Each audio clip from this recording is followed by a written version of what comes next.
Tuhan. Ini yang disebut namanya syirik, telah menjadikan tulisan Allah, asma Allah, telah menjadikan perasaan kita, pikiran kita, imajinasi kita sebagai Tuhan pada diri kita ini. Ini berbahaya. Makanya pantaslah Nabi mengatakan, man abdal asma dunal makna bahwa kafir. Barang siapa yang menyembah nama namun dia tidak mengenal diri yang punya nama, itu adalah suatu kekafiran. Yang kafir itu maksudnya tertutupnya pandangan hatinya itu memandang Tuhan. Ini yang katakan pandangan yang buta. Makanya Nabi mengatakan begini, bahasa Nabi itu, man nazara ila syai'in malam yarallahu fi bahwa batil. Barang siapa yang bisa memandang kepada sesuatu apapun lah, pada diri, di luar diri, pada suami, pada istri, ayah, anak dan sebagainya, lalu tak mampu dia memandang Allah pada segala sesuatu itu, itulah pandangan yang bernilai dosa.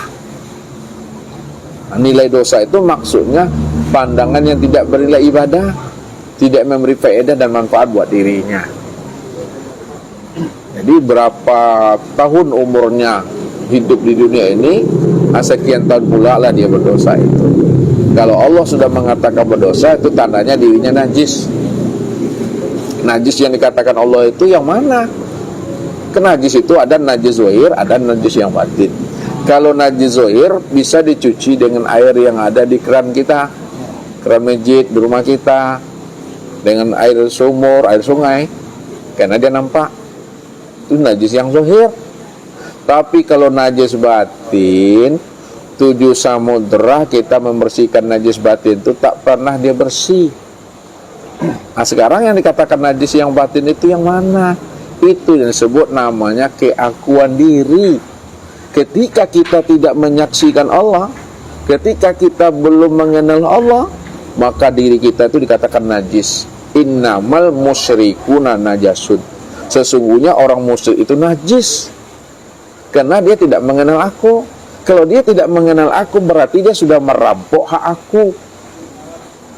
Orang yang merampok hak aku, kata Allah, ya, itulah sebenarnya dosa yang paling besar, karena dia telah menyandingkan dirinya dengan aku, kata Allah.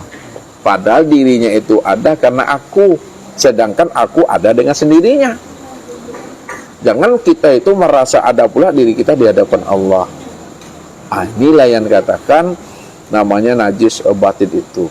Ustaz, bertanya Ustaz, kita menyebut Allah, tentu kita harus tahu Ustaz, kapan Allah itu bernama Ustaz. Sementara Allah itu berdiri dengan sendirinya.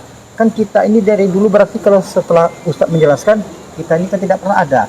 Lalu yang saya tanyakan, kapan Allah itu bernama Ustaz? Agar kita paham, tahu bahwasanya hanya Allah semata yang ada. Tentu kita harus tahu Allah itu yang mana, kapan Allah itu bernama. Ustaz, penjelasannya. Iya. Jadi Allah itu bernama setelah dia telah zahir, setelah dia telah wujud, setelah dia nyata. Makanya ketika dia zahir, dia telah nyata, disitulah dia memberi nama akan dirinya sendiri. Jadi nama Allah itu nama yang Allah sendiri yang memberi nama, bukan nama yang dihantarkan kepada dirinya. Makanya disitulah Allah mengatakan setelah dirinya zahir, wujud, terang dan nyata, barulah Allah mengatakan innani anallah.